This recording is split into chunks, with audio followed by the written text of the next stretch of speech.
Hi, everyone. This is Jason Burek of Wall Street for Mean Street. Welcome back to another Wall Street for Mean Street podcast interview. Today's special guest is a returning guest. He's a hedge fund manager. He's a former successful technology entrepreneur. He got out before the technology bubble burst. He sold his company for a nice profit. And then from what I remember him telling me, and he disclosed publicly, Wall Street then proceeded to steal a lot of his money. And he's the co-host of the popular Macro Voices podcast for financial professionals and high net worth investors. His content is very advanced and meant for mostly financially sophisticated people, but I really enjoy it now and I consider myself a regular listener. Erik Townsend, thank you for joining me. It's a pleasure to have me, and we're glad to have you as a regular listener at Macro Voices. Yeah, you guys are doing a great job over there. Keep it up. You have some great guests on with Christopher Cole recently, and I've had a few of your guests on, but you're getting some really big name guys over there now. Thanks so much. Now, let's talk about what central banks have been doing in 2017 and 18. Do you think central banks have a viable exit strategy to remove the trillions in liquidity they have injected since the 2008 financial crisis? Well, I think it's really important to put that phrase,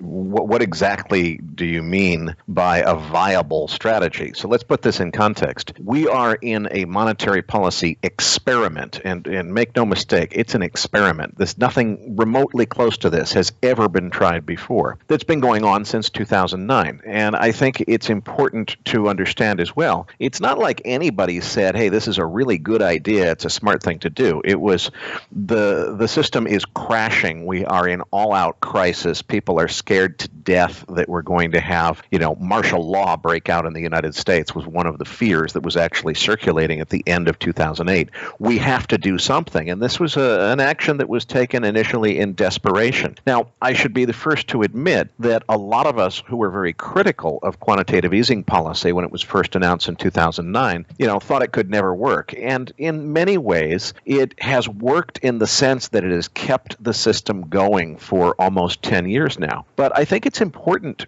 for people to understand that we didn't really fix any of the causal problems that created the 2008 event. It really was excessive private debt. And we were able to essentially have the government bail out the private banking system by moving a lot of that private debt off the private balance sheet onto the public balance sheet. What that really translates to is the government no longer has the capacity to absorb another crisis like 2008. They've already spent, shot all their bullets. They don't have any ammunition left to really do what they did then over again. Can they unwind this massive expansion of central bank balance sheets? And it's not just the Federal Reserve, it's all around the world. Well, I don't think they know either. I would say that it's going better than I feared it might. And so far, what a lot of people had predicted was that quantitative easing would work until they stopped, they took their gas off the accelerator, so to speak, stopped creating more new liquidity, conjuring more money out of thin air. That would be when it would all blow up. Well, it didn't all blow up. And then the next prediction is, okay, tapering didn't do it, but when we get to the point where they start to just begin to tighten even very slightly, so now it's not just taking your foot off the accelerator, it's starting to tap the brakes a little bit, that's where the next crisis is going to erupt and it's all going to blow up and fall apart. That didn't happen. We are starting to see very, very limited contraction of central bank balance sheets, although I think probably globally we haven't seen a net contraction overall yet. I will say that it's gone on longer and without incident for longer than I thought possible. So perhaps some of my skepticism and pessimism was overdone several years ago. But boy, I really think we're getting to a point now where things are going to change, and the place where I think we really have to pay close attention is inflation. If you have a deflationary backdrop like we had in 2008, there was so much deflation in the system that the Fed could do things that would normally be extremely inflationary and create a huge amount of inflation risk. They basically got a get-out-of-jail-free card. They could, do inflationary things without penalty because the backdrop of deflation was so strong it overcame anything they did. Looks like it's not quite here yet. We certainly don't have anything close to runaway inflation, but inflation is on the horizon, if not already starting to arrive. And what I fear the most, Jason, is if we were to have this cycle end, and it seems like in many ways we're kind of getting the perfect storm set up here. We've got the stimulus program that President Trump has proposed. We've got the various things that Trump has done since coming to office. Those are going to kind of run out of steam over the next year or so. Meanwhile, we're at the point where central banks really need to wind up these programs and begin to contract their balance sheets. They don't really have the ability, if there's a risk of inflation, if things do start to fall apart again, they can't just say, oopsie, flip the switch back on, we're going to go to massive quantitative easing. They won't be able to do that the next time around. So I do worry quite a bit about where we could be headed, but I don't think that anybody really knows. When you say a viable exit strategy, did NASA have a viable strategy to land an astronaut on the moon and bring him back to Earth? Well, they had a plan that ended up working, but I don't think anybody knew, including the astronauts involved, until they got back, how this thing was going to turn out, because it was such an unknown. And I think we're looking at the same thing. It's an unknown. It's gone better than the skeptics and critics like myself have feared, but it's not over yet. And I think it's really important to stress the fact that it's worked so well so far, or seemingly worked so well. Look, if you're conjuring money out of thin air, it's got to go someplace. If you artificially move interest rates to almost zero, obviously that stimulates the economy. I would say structurally, nothing is better right now than it was in the spring of 2009. And people would say, Eric, you're crazy to say that. Look at corporate earnings. Look at the stock market, tripled since 2009. Everything's much better. And my answer to that is, of course, everything's much better. If you conjure trillions of dollars out of thin air with central bank liquidity injections, that liquidity has to go someplace, and it is gone to fuel what I would contend is an artificial economy. Now, we're getting to the point where even central bankers admit they can't keep this game going on forever. Eventually, they've got to wind this down. When that wind down happens, I fear it's going to come at a time when the economic cycle is ending anyway, when inflation is maybe starting to rear its ugly head again, and potentially you have that perfect storm set up for a really ugly crisis. If we did get a really ugly crisis, I don't think that the government is in anywhere close to the same position it was in the spring of 2009 to save the day. The balance sheet is already overinflated. They can't do what they did then over again.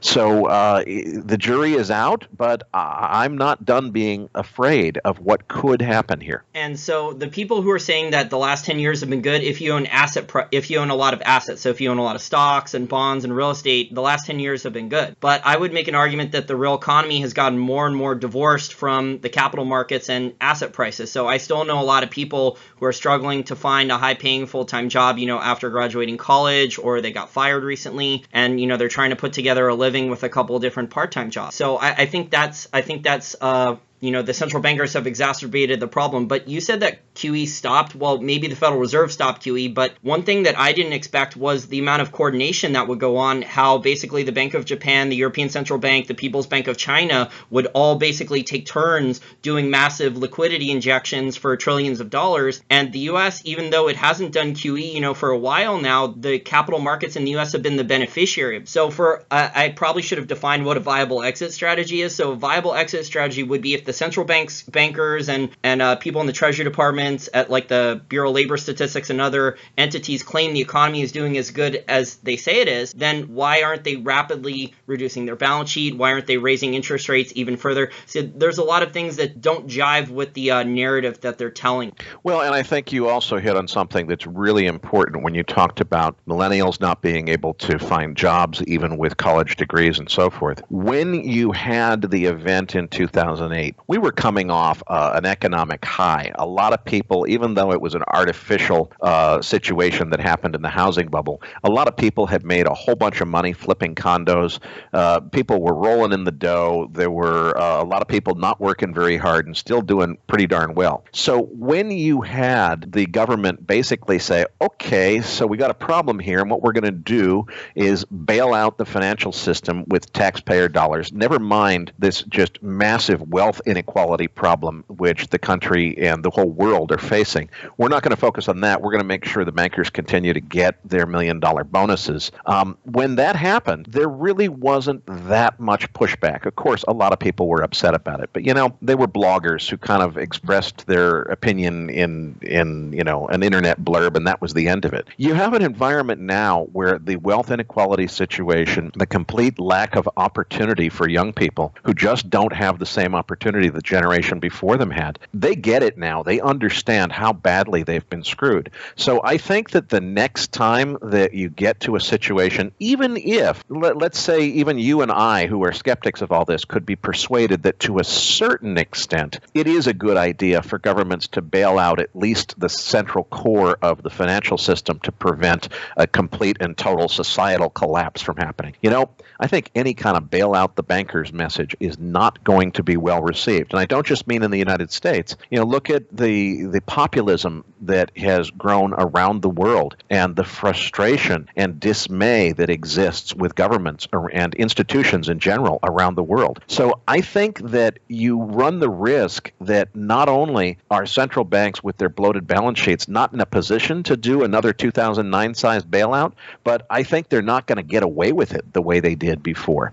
And what really scares me, Jason, is I think we're headed toward escalating social tension, social unrest, and unfortunately, I hate to say this, most people never really learn and understand. Of course, your listeners are in a different breed, but you folks listening know as well as I do. You guys are unusual. You listen to financial podcasts and seek to expand your mind and really understand the financial economy and how it works. Most people don't do that. Most people go through life doing their job, doing whatever. Eventually, they intuitively figure out that they're getting screwed. And when they get to the point where they just can't take anymore, they start throwing Molotov cocktails at government buildings because they're pissed off. And that doesn't solve anything. It would obviously be much better if everyone were listening to your podcast and educated about the issues and able to vote more intelligently because they understand what's going on. I don't think it goes down that way. I think what history teaches us is that you get to the point where these institutions have betrayed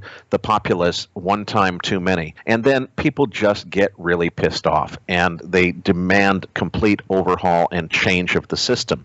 And I think that you potentially get to the point where the decisions, even though you and I maybe don't agree with what happened last time, at least there was sort of some semblance of control in that there were people who were in senior positions in government who had the authority to make what I think were some bad decisions, but they made them and, they were able to make decisions and carry them out. I think we're headed towards an environment where when the economy blows up as bad as it blew up in 2009, and I'm not necessarily predicting that that's imminently going to happen, but I think it's a very real possibility that we get another financial crisis in the next year or two that's as bad, if not worse, than 2009. I don't think people are going to stand by and just say, well, let's wait for our leadership in government to decide the right thing to do, and we'll just follow their direction. I think you get potentially to populist candidates for public office, in many cases maybe people who don't really understand how this stuff works, but are just saying, look, we've had it with wealth inequality. Let's tax the rich, write off all the debt, have a debt jubilee where everybody's debt is forgiven forever. Well, you and your listeners are smart enough to understand that while there's probably a certain element of justice in that message that I kind of resonate with, that's not really the solution. Just writing off everything and trying to restart the system from scratch would cause a lot of knock-on effects and a lot of problems. So in terms of, who's really equipped to understand the problem, but also understand the injustices and the inequality and the wealth inequality problem that has persisted and gotten worse, I think, over the last decade. I don't see this coming to an easy, cooperative, somebody in government finally does the right thing kind of outcome. I think you're headed toward major populist uprisings and election of political candidates whose attitude and agenda is not to work within the existing system, but to tear it down and replace it. And, maybe at some point you get to the point where that's the best option, but it's not going to be pretty, and it's going to result in some very unhappy times around the world as these things play out. And from a historical perspective, a lot of this happened in the 1920s and 30s. There was a lot of pitchforks back then. There was a lot of angry people. There was people who were elected that probably should not have been elected that made ridiculous promises. And, look what happened in the 1920s and 30s. But You mentioned about the central banks trying to get out. The Bank of Japan recently, they had a plan to get out, but they have so much debt already. The interest rates had a little spike and the Bank of Japan had to come back in. So I think we're seeing it play out where, the central banks would like to get out, but they know they really can't at this stage because nothing was really solved with the banking system. We should have had bankruptcies for a lot of these large banks. Little banks were allowed to fail. The big ones were not. And, a lot of these banking executives who committed fraud or gambled away their shareholders' money or did crazy things like AIG, which will be my next topic for you.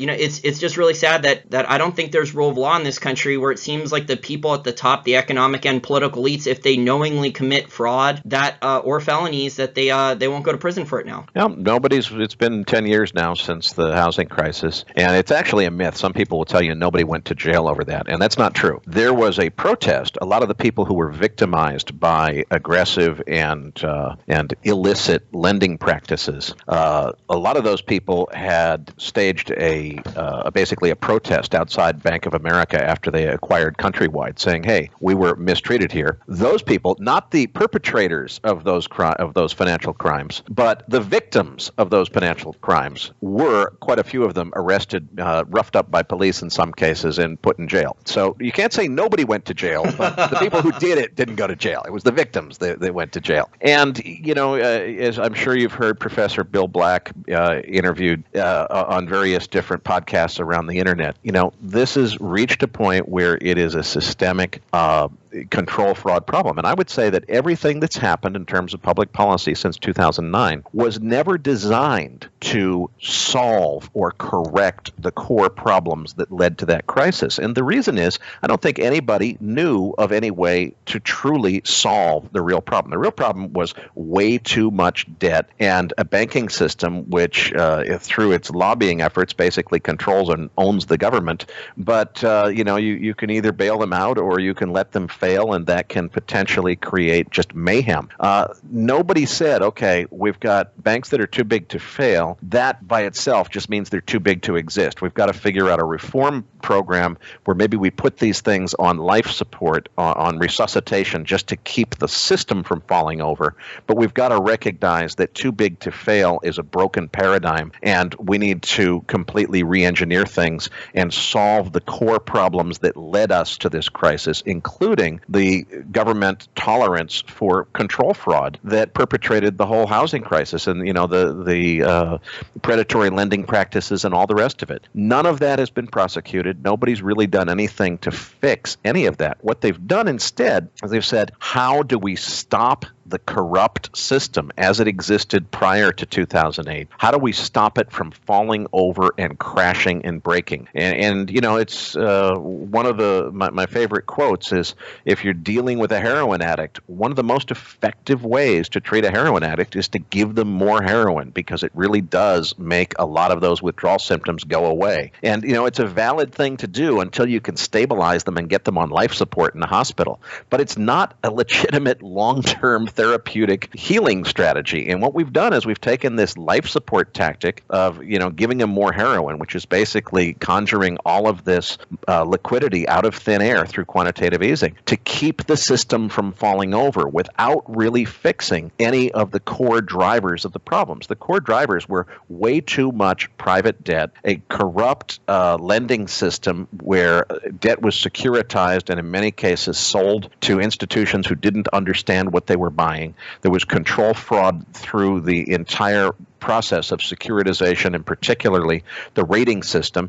And there was conflicts of interest where basically a lot of institutional money managers are saying, hey, I'm not totally stupid. I can see that this thing is, not really based on anything more than Bondo and bailing wire. But at the end of the day, what I get bonused on is whether or not I'm able to achieve yield while buying AAA rated securities. And I've got these subprime things that produce a fantastic yield until the day they blow up. And the day they do blow up, I can say they were AAA rated and it's not my fault. And so you had people that were incented to do things they knew were stupid because the way that the incentive systems and the way the regulatory systems were designed were broken. I don't think any of that has really been fixed on any meaningful level. What we've done is we put the system on life support, and now we're at the point where we're out of bullets. We've run out of batteries for the life support system. We can't continue expanding central bank balance sheets forever. And we're getting to the point where we're forced to unwind that stimulus at a time when the cycle maybe is already reaching what feels like it's maybe coming to its logical completion, and we're ready for the next recession to hit the economy anyway. It's not going to be pretty when the next major recession hits, and I don't know what's going to happen. Agreed. And a lot of economic landmines that are $1 trillion in size or more have been created since the 2008 financial crisis because of all this central bank intervention. So it's created new credit bubbles and new asset bubbles all throughout the economy, and I guess that's part of the everything bubble narrative. Now, you recently interviewed hedge fund manager Christopher Cole about this massive leverage short volatility trade. Is there a large bank or insurance company or reinsurance company that has sold too many of these short VIX puts or short straddles on the VIX or on the major stock indices, like AIG sold too many naked credit default swaps without having the collateral to cover the losses that helped fuel the 2008 financial crisis? Yes and no. In principle, I think very much the answer is yes, but it's not exactly in that same format. You're alluding to too many VIX puts. I don't think there's too many VIX puts that have been written. The explicit short vol trade is already blown up with the ETN XIV as well as the ETF SVXY. And the thing that I think is most interesting there, the place where there was a AIG-like event waiting to happen, is if XIV and the ETF had gone to an actual negative equity situation where they lost so much money that not only did investors go to zero, but then the bank still owes its broker a bunch of money because they've got underwater in their futures positions. We got within 4% of that happening. We got 96% of the XIV wiped out in one day. The 4% that was left was enough that basically it was all investor money that got lost. The bank didn't have to cover making up any excess beyond that. They just barely, by the skin of their teeth, got out of this because as people that I've interviewed on my program have predicted, you've got so much risk of things that could have gone wrong. If you had seen a bigger one-day move, if you had seen the VIX just 2 or 3 vols higher at the end of the day, then the exchange-traded products would have been underwater, and that would have created kind of an AIG-like illiquidity situation. But that is just the tip of the iceberg. That's kind of what's already happened. The place where this gets really, really ugly is the big trade, the strategy, which is just incredibly popular with institutions these days, is called risk parity. And basically what it means is it's the old combination of stocks and bonds, but they're levering up the bonds because, of course, the bonds are yielding so little these days. And the idea is, well, since everybody knows that stocks and bond prices don't ever go down at the same time. If you're curious about that rule, you can find it in the rule book right next to housing prices never go down across the board. Well, because of this perception that there's this inverse correlation, people became so comfortable. It's okay to lever up the bond portion of these risk parity portfolios because, you know, if the stocks start to crash, the bond prices are going to go up and we're going to be okay. Well, what we're seeing now, what we've just proven with this correction, is that stock prices and bond prices absolutely can go down at the same time and both sell off together. And what that means, I think, is that there's potentially, as people realize how much systemic risk exists there, what they ought to be doing is saying, wait a minute, we've got this huge, huge allocation institutionally to these risk parity strategies, which are inherently a form of implied short volatility. They're a short gamma strategy, to put it in very technical terms.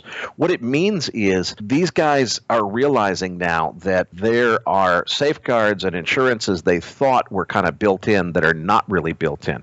If that causes some of them to start to say, maybe we shouldn't be so deep into this strategy. Let's take off some of these risk parity positions. Well, to take them off, you're selling both stocks and bonds at the same time. Bonds more quickly because they're the part that's levered up. Well, of course, this is a self-reinforcing, vicious cycle, which becomes a self-fulfilling prophecy. If your fear is that stocks and bonds could both sell off at the same time, and you previously thought that wasn't likely to happen because of a correlation inversion that you assumed was true that maybe really isn't. Well, if what a whole bunch of people start doing is selling stocks and bonds at the same time in order to reduce their exposure, that becomes a self-fulfilling prophecy. Stocks and bonds are selling off. More and more people start selling off stocks and bonds. And boy, the amount of institutional capital that is tied up in these strategies is massive. The other one, and by the way, I want to give credit to a lot of what I'm telling you now really is information that I learned from Chris Cole when I interviewed him recently on Macro Voices. Something I hadn't really thought about. I thought about the strategy I just described, which is called risk parity, which is extremely popular. Well, that is kind of an implicit short vol strategy. I thought about that one. But the one I didn't think about is even bigger than that, which is corporate buybacks are, in a sense, a type of short vol strategy, because the way they work is these corporations are basically price-insensitive buyers. They're using junk bond financing in most cases to raise money to buy their own stock. And they can justify doing that because there's so little volatility that, just buying their own stock going to mean they're going to buy at a high and potentially really take a beating if they bought the top of the market and then there's a big correction. They got to a complacency level where they're not really worried about that. So I think that what happens is rates back up, which means the cost of financing is higher in order to sell those junk bonds to raise the money to buy your own shares back. And at the same time, the equity market is seeing a resurgence of volatility, which means there's more risk inherent to doing that. I think that it eventually leads to corporations backing away from this very, very popular strategy of buying up their own shares. And that was never a smart idea. What you've got is this, central banks doing this massive, massive liquidity injection, which is intended to support the real economy, create jobs, and help real hardworking people. The idea is all of this cheap money is available to finance what? Capital investment, building plants and equipment and creating jobs and doing things that help build and grow the real economy. What do they do with the money? They say, no, wait a minute, if we do all that stuff, might make a profit over the next several years and we might get our bonus at that point. But corporate executives can get the bonus right here this year by just borrowing a whole bunch of money thanks to these central bank policies and using it to buy up their own shares. A lot of them are compensated and bonused based on the share price. No better way to increase your share price. We used to think in the old-fashioned days you had to do things like generate a profit in order to increase your share price. Now they're just taking out junk bond financing and buying their own shares to push the price up. They've been getting away with this. As they start to move away, as that strategy stops working, it potentially takes a huge driver out of the stock market, and once again, it becomes self-reinforcing to where that creates more volatility that further causes more and more corporations to stop engaging in that strategy. It's less support for the stock market, and it potentially creates this major unwind scenario.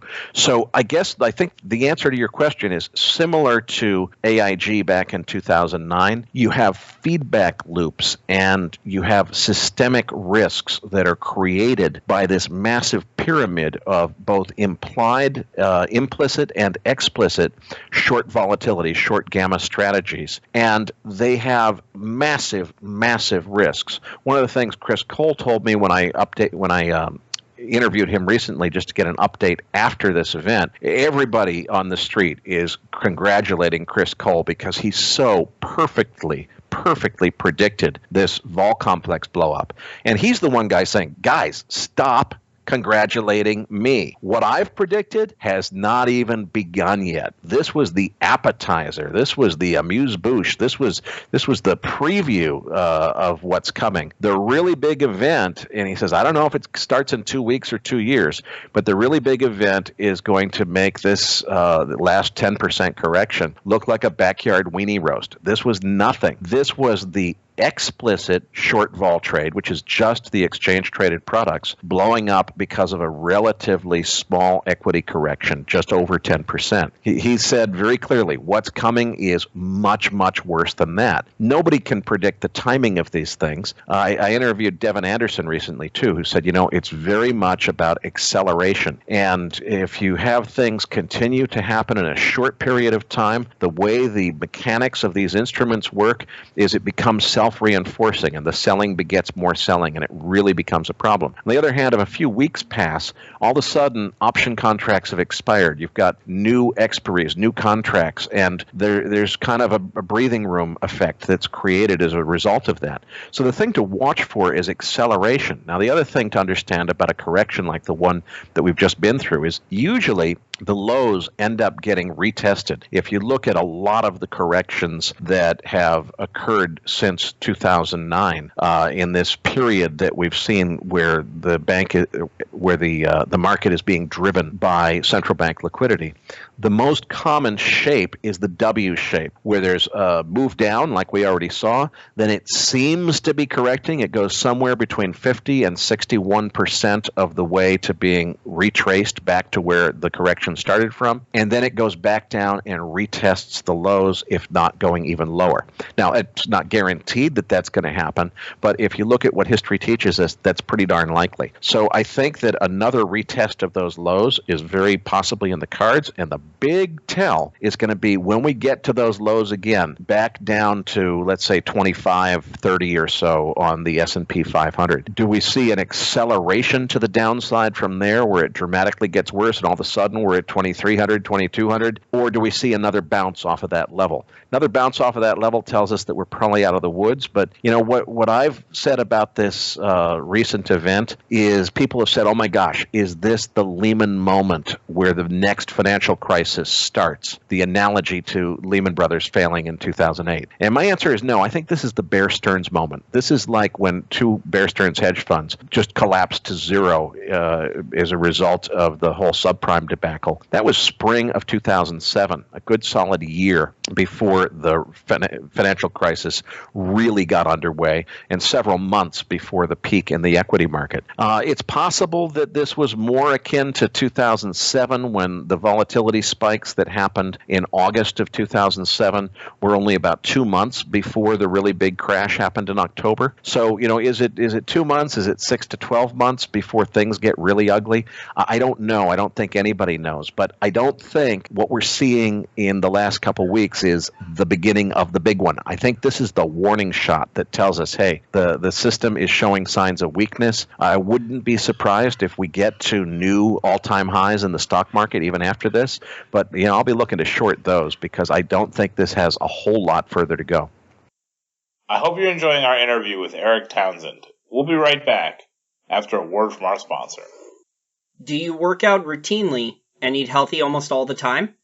If you eat paleo or vegan or work out routinely, you may be eligible to save up to 33% off on your life insurance thanks to Health IQ. Health IQ is a venture capital-backed, big data technology life insurance company that offers customers life insurance at special rates by using the latest technologies.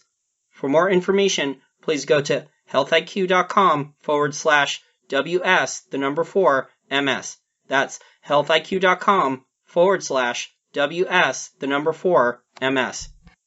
It sounds like rather than one giant AIG, it sounds like this thing is much more pervasive, much more diversified, much more systemic than just mostly AIG and the banks last time, that even corporate America has gotten involved. You know, Erik, I didn't hear you fully mention this, but I would place the blame also for this at the central banks, because we know that the central banks manipulated interest rates artificially cheap, and they were expecting, like you said, they were expecting the money to go to one place, and that it ended up going somewhere else. And then on top of that, you know, there's these Federal Reserve transcripts from 2012 that came out with Jerome J. Powell talking about shorting volatility. So I don't know if the Fed specifically went in there and shorted the VIX for years and if they've been doing that or not, but someone figured out that the volatility was nowhere near high levels that it has been for years, and that's what's basically capped it. And even there's been pension fund money, I think, invested in this short volatility trade now, which is surprising because isn't with the bylaws, if you're a professional pension fund money manager, you're not supposed to be doing these really sophisticated trades, even for a tiny amount of income, that are high risk and low reward.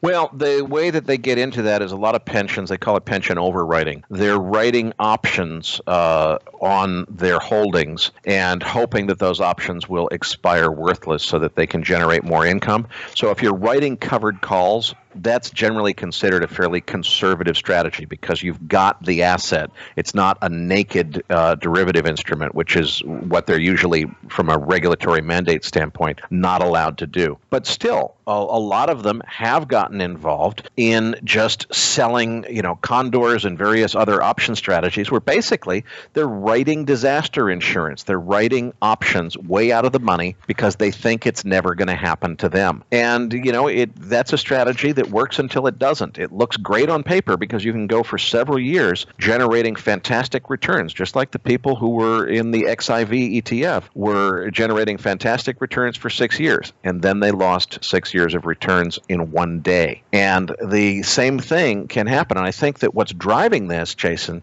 and I think it's a really huge problem that politicians have not gotten their heads around and need to, is you have a situation where the whole pension industry faces the problem that they're underfunded. They have a mandate in many cases, especially in defined benefit systems. They have to deliver something that's impossible. They've got to generate a certain return in order to service their contractual obligations, and they can't do it. So what they do is they end up reaching for yield any way that they can. And what were previously unthinkable risks, they're just saying, hey, we have to somehow figure out a way to make such and such a yield number in order to service our obligations. And if we can't do it with conservative, government treasury bonds or whatever, well, shorting the VIX is a strategy that works, at least until it doesn't. And, what they're doing, they're not necessarily just shorting VIX futures, but they're writing options. In many cases, those options are protected, or rather, they have the underlying assets, but still, if your profits get called away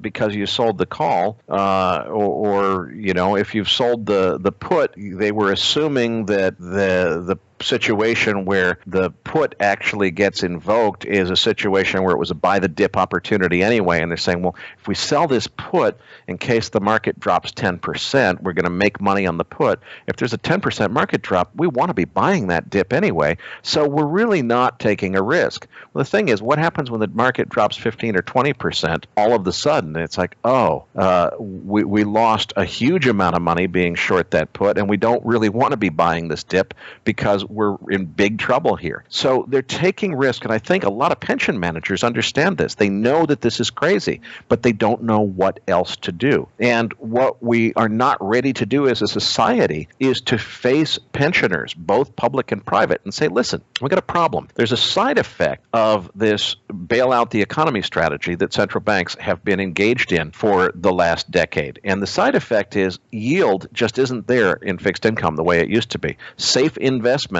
that we assumed would always exist to fund your pensions haven't been around. So we've been taking a lot of crazy risks that we shouldn't be taking.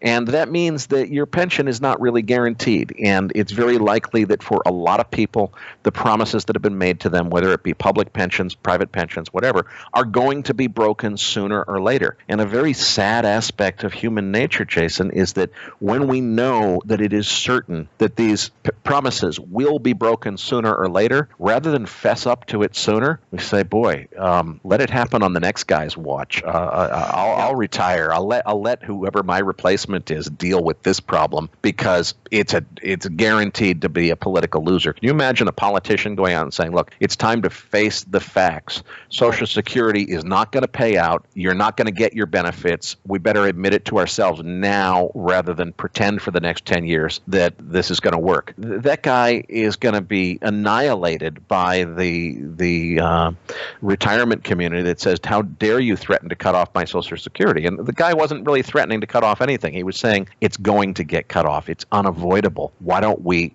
be honest with ourselves about it? Nobody wants to be honest. They want to sweep this under the rug and wait until it's too late and let somebody else, on the next guy's watch. And that's going to lead us eventually to, I think, a major societal disruption. It's not just a financial crisis. It is an epic social crisis where you have a massive populist uprising, major changes in government systems, governance around the world. Brexit was a flash in the pan compared to what could be coming. And I I think it's the blow up of pension systems, public and private, that will eventually lead to that. And you mentioned the pension fund crisis. I've seen estimates for by like 2050, which is obviously a couple decades from now, that it could be a $450 trillion underfunding in pension fund crisis. So just astounding numbers. But it seems like these pension fund managers, because there's career risk involved, a lot of people out there don't necessarily understand that. But if you're drastically underperforming your benchmark or you're drastically underperforming your peer money managers, you can lose your job really quick. So it sounds like what they've done is they've tried to maximize the short term with, not worrying about the long term, because like you said, if they get fired, that's someone else's problem. But,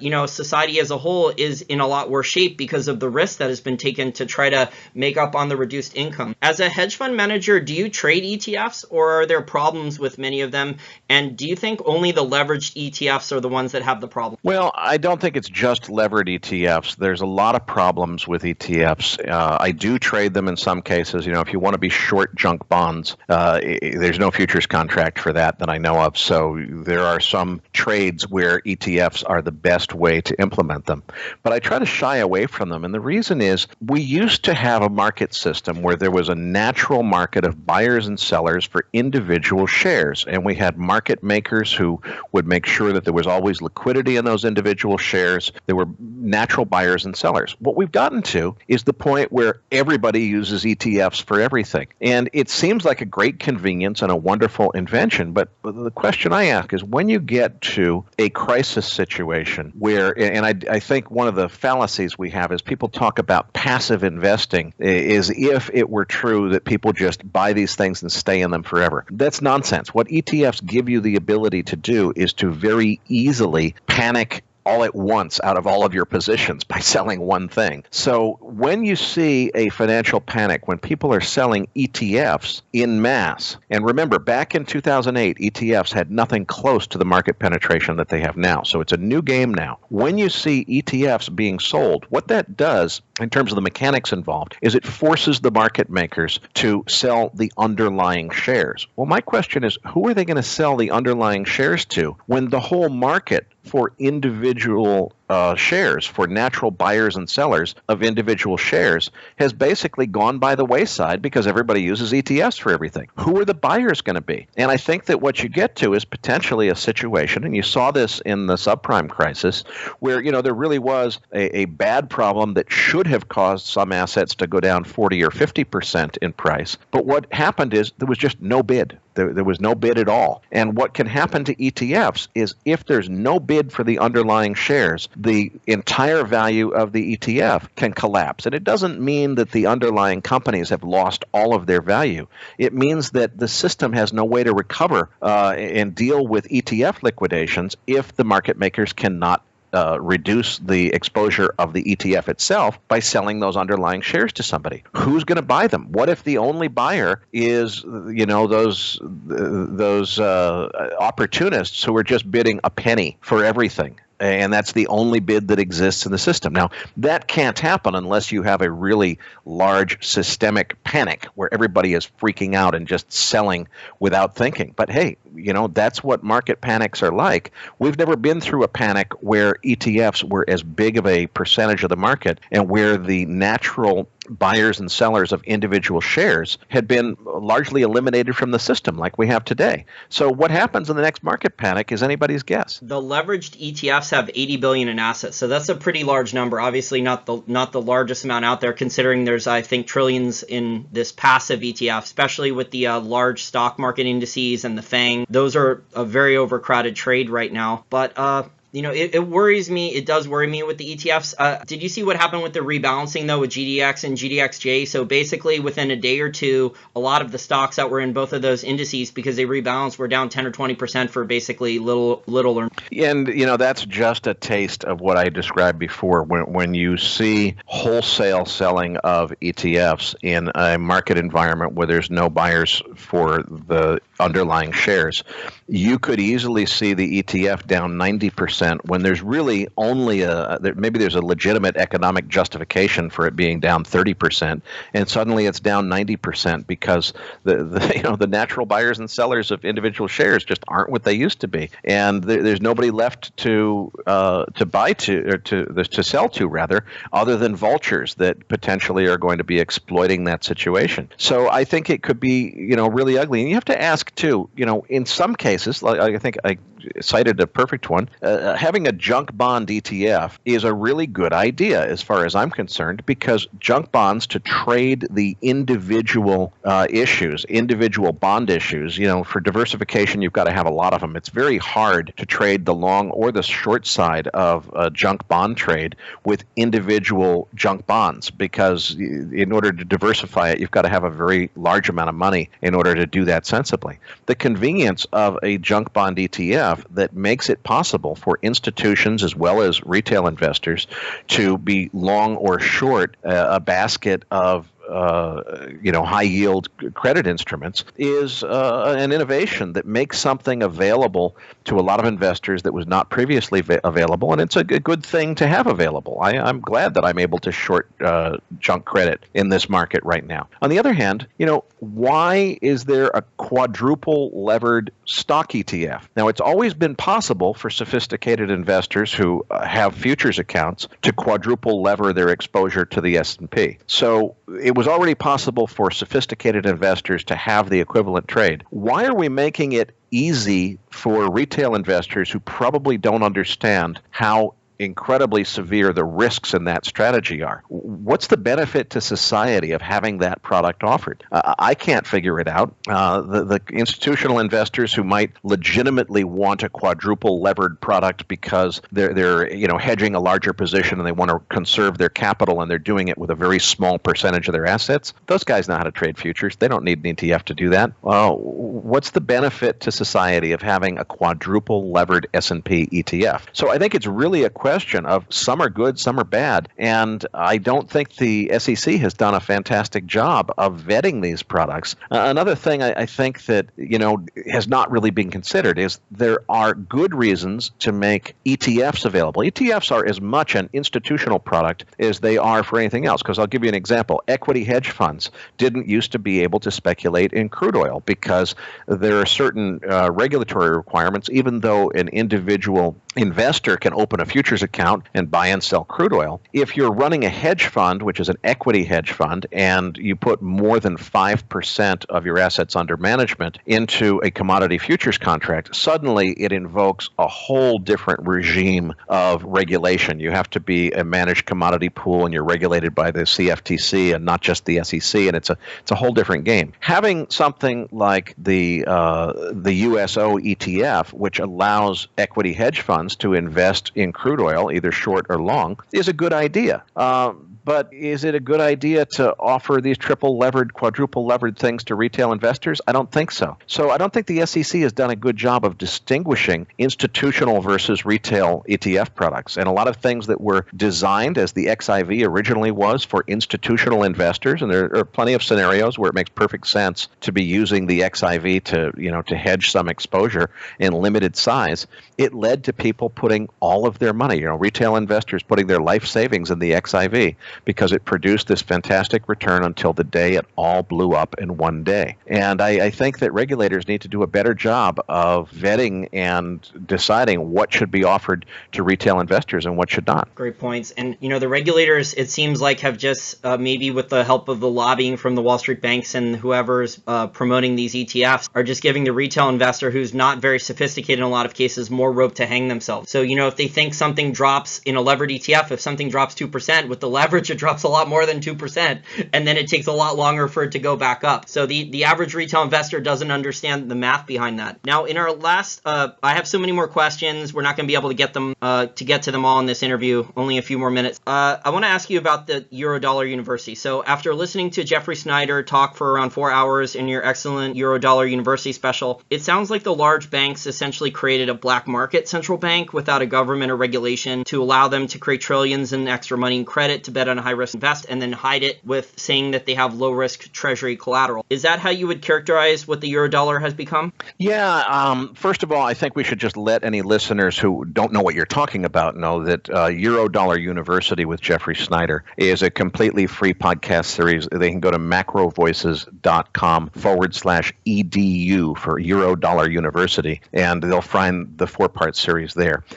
Yes, you are right that it is basically had the effect of something sort of like a central bank where they were able to create a massive amount of liquidity. And I had not understood a whole bunch of monetary history. It was such an educational experience for me to record that series with Jeff Snyder, because I used to think, as a lot of people did, hey, I'm in this business. I know the economic and market history of the United States in my lifetime. If you asked me what happened in the 1990s that caused just such a massive stock market appreciation, well, okay, that's pretty easy to explain. The securitization of debt in the 1980s created this sort of credit tailwind. Then you've got the commercialization of the internet. You've also got a massive benefit from a lot of realization of capital gains that helped in the Clinton administration to create this tax benefit. There was this perfect storm of positive energy that kind of came together and fueled that rally.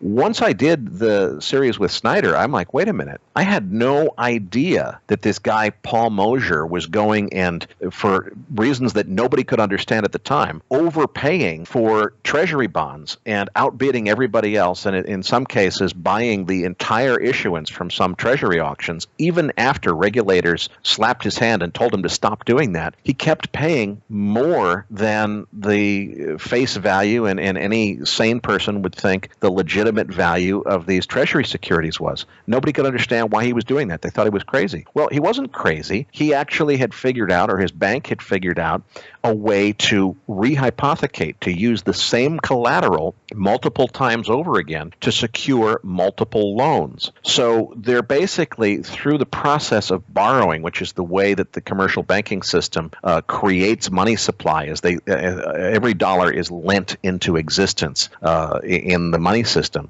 they were able to use the same collateral several times over. And it became this crazy competition for the highest grade collateral in order to enable this basic magic money printing machine that they had. And that really is what fueled a lot of the largesse and the economic strength of the 90s.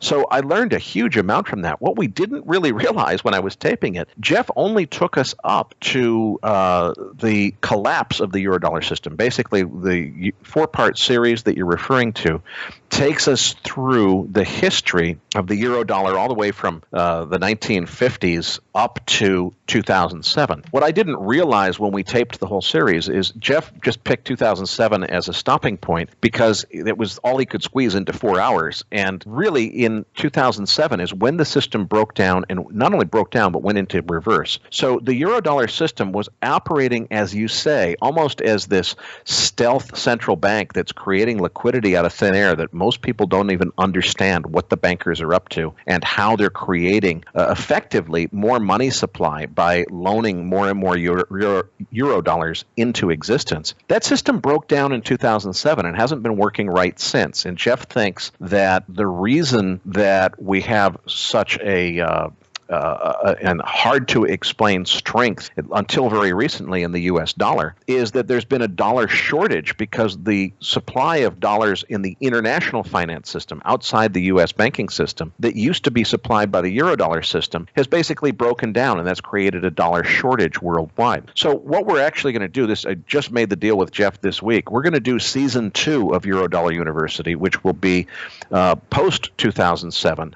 It's the other series that you're referring to, which we thought was done. We'll call that Eurodollar University Season 1. That was the history of Eurodollars up until the system broke in 2007. We're going to do the history of how it broke and why it broke in 2007 and what the knock-on effects have been since 2007 and what problems that's created in the global financial system right up to this date. That's going to be Season 2 of Eurodollar University, which has not been produced yet, but we're looking forward to taping that in the next couple of months. Very cool. And the Eurodollar created generated massive amounts of money and credit offshore while the U.S. was still on a gold standard, which is, shocking how much $30 billion in 1970 when the U.S. was basically still on a gold standard. Just a massive amount of money back then. But in your End of the Dollar series, which is also great, long-term End of the Dollar series, which was released at the end of 2017, Jeffrey Snyder also said, and I guess maybe he'll cover this in the next season that you're going to do of Eurodollar University, that investment bank to investment bank, there's 14 to 15 trillion dollars in currency. Now, I broke a story in 2014 from a source that was inside a high-level IMF meeting that told me there was trillions of dollars in central bank to central bank currency swaps outstanding, still open.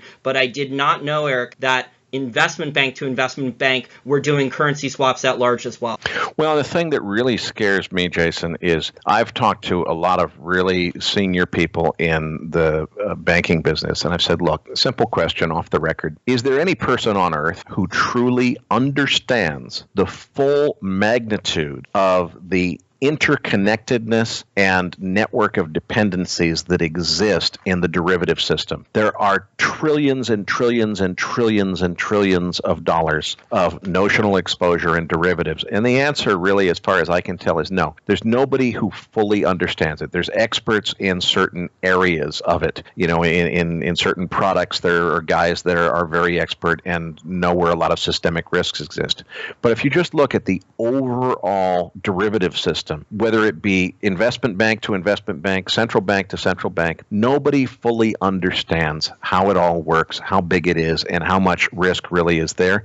And all I can say is any complex system, Jason, that nobody fully understands always has feedback loops and traps in it where things can happen that trigger a domino effect and things start to go very badly wrong. Now, in the case of 2008 with AIG, they knew what it was. They knew the risk was that if AIG failed, that would create this counterparty risk contagion problem that would cause most of the financial system to fail behind it. And that's the reason they had to bail out AIG, even though the people in charge at the time didn't think it was fair or reasonable or appropriate to do so. They knew they had no choice. Well, at least then they knew that they had no choice. I fear that there could be another risk like that where they don't know that they have no choice because they don't understand what the risk is. And yes, that's very much what we want to focus on in the season 2 is talking to Jeff about, Jeff's expertise is the Eurodollar system. That's just one part of the overall derivatives puzzle. But at least where his expertise is in the Eurodollar derivative system, I want to get to, what could go wrong if one of the major players in this were to just completely go belly up so that all the people that have been managing their risk on a net basis, in other words, they say, well, we're short a whole bunch of this stuff, but we're also long a whole bunch of this other similar stuff, so it all nets out to a relatively small exposure. What if those people figure out that one of their major counterparties has failed completely one day, and all of a sudden what they thought was a hedged risk is actually an outright risk that's unhedged because even though they thought they owned a hedge, the counterparty failed and now the hedge is worthless. And what does that mean in terms of, okay, suddenly they have to de-risk in order to get out of the crisis risk exposure that creates for them? Where is the reflexivity, the feedback loop where that de-risking then causes more problems for somebody else in the system and it turns into a domino effect and, really causes a problem? I'll be asking Jeff in the Eurodollar system, but it's just one facet of derivatives overall, and I don't think there's anybody anywhere, certainly not regulators, that fully understand all of the risks and all of the complexities of the interplay and interdependencies that exist in all the derivative books of all the investment banks and central banks around the world. Yeah, I completely agree. But I think the European banks have a lot of extra exposure, and I think Deutsche Bank, it's been common for many years now, basically, that Deutsche Bank has had way too much over-the-counter derivatives exposure. So I think Deutsche Bank has been secretly bailed out and kept alive as basically a zombie to prevent that counterparty risk contagion for years now. There's been times on the charts throughout the last couple of years where it looked like Deutsche Bank was about to go into a death spiral, and then miraculously, a V-shaped recovery comes in with a miraculous buyer who bought a falling knife and repaired the chart damage. So I think, the European banks, which were not nearly as well recapitalized as the American ones after the 2008 financial crisis, if I had to make an educated guess, would be where that counterparty risk would lie. And basically that's where the Eurodollar sounds like the Eurodollar market started initially in the 50s and 60s. But do you, from speaking with Jeff, and where do you think that money is now? That, those trillions of dollars in the Eurodollar, are they propping up the dollar? Are they creating new asset bubbles and credit bubbles? Is my last question.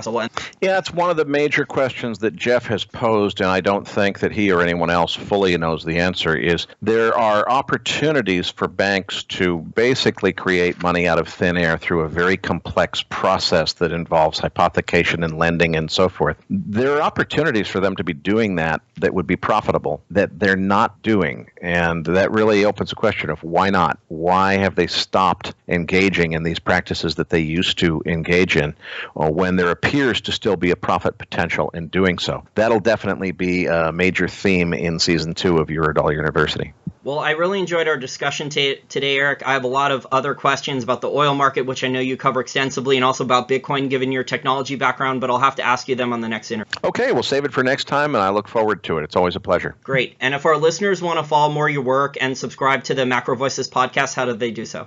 Macrovoices.com or iTunes. Just look up Macro Voices. You really want to register a free account at macrovoices.com, though, with your email. And the reason is, with every podcast, we send out what we call the research roundup email. It never contains any advertising or marketing. We're not going to spam you. We're not going to try to sell you anything. What we do is we send you a list of download links. So if there are audio-visual materials that support our interviews from our feature interview guests, we send you the chart book. We send you the download for reading the research note that our guest was giving us or whatever. And we also have a bunch of links to the coolest things we could find around the internet each week. We have a team of volunteers that just looks for interesting articles and worthwhile things. So you register a free account at macrovoices.com, or if you're just curious and want to check us out, go to iTunes, look up Macro Voices, and you'll find us there. Excellent. Well, keep up the great work, and thank you again for your time, and I'd like to have you back on again in the near future to cover the questions that I didn't get to. My pleasure.